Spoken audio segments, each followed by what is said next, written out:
Hi guys, review of the misfit. ఈ movie 1 hour and 34 minutes తో prime and Jio టీవీలో stream అవుతుంది.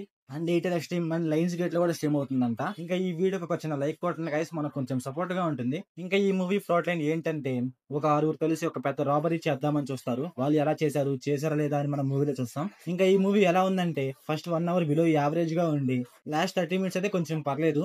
ఇంకా ఈ మూవీ ఫ్యామిలీ వాచబుల్ అంటే అక్కడక్కడ కొంచెం ఎక్స్పోజింగ్ సీన్స్ ఉంటాయి, అవి కొంచెం డిస్టర్బ్ చేయొచ్చు.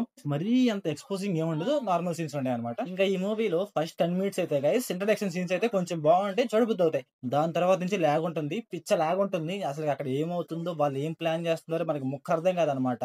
ఏదో మాట్లాడుకుంటా పోతా ఉంటారనమాట. ఇంకా మూవీలో ప్రొడక్షన్ వాల్యూస్, విజువల్స్ అయితే చాలా అంటే చాలా బాగుంటాయి. వేరే లెవెల్ ఉంటాయి అనుకోండి. ఎంత రిచ్ క్వాలిటీ ఉండాలో అంత రిచ్ క్వాలిటీ మెయింటైన్ చేస్తారనమాట మూవీలో అయితే. మూవీలో విజువల్స్, ప్రొడక్షన్ వాల్యూస్ అయితే బాగానే ఉంటాయి.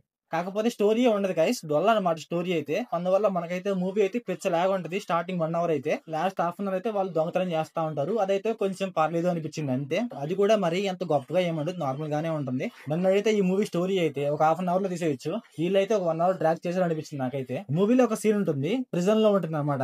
ఆ సీన్ చూస్తున్నప్పుడు నేను అన్నం తింటా ఉన్నా, నేను ఆ సీన్ చూస్తున్నప్పుడు అన్నం తింటా మానేశాను. అంత గలీజ్గా ఉంటుంది ఆ సీన్. ఇంకా మూవీలో ఇద్దరు అమ్మాయిలు ఉంటారు, ఆ అమ్మాయిలు కూడా బాగుంటారు చూడటానికి. అండ్ ఒక అబ్బాయి అంటాడు, అబ్బాయి కూడా బాగుంటాడు చూడటానికి. మూవీలో ఒకటి ఏంటంటే వెరైటీ గెటప్ చేస్తా ఉంటాడు. అతని క్యారెక్టర్ అయితే కొంచెం బాగుంటుంది. ఇంకా మూవీలో ఫైట్స్ ఏమైనా ఉన్నాయంటే ఒకటి రెండు ఫైట్స్ ఉంటాయి, అవి కూడా నార్మల్ గానే ఉంటాయి. ఇంకా మూవీలో స్క్రీన్ ప్లే, డైరెక్షన్, సినిమాటోగ్రఫీ ఇంకా అన్ని పర్లేదు గైస్, బాగానే ఉన్నాయి. కాకపోతే మూవీలో అయితే స్టోరీ లేదు, అందువల్ల అయితే మనకి ఎంగేజింగ్ గానే ఉండదు, మంచి మంచి సీన్స్ కూడా ఉండవు. సో ఓవరాల్ గా మూవీ ఎలా ఉందంటే నాకైతే నచ్చలేదు. సో ఓవరాల్ గా నా రేటింగ్ వచ్చేసి 1 out of 5.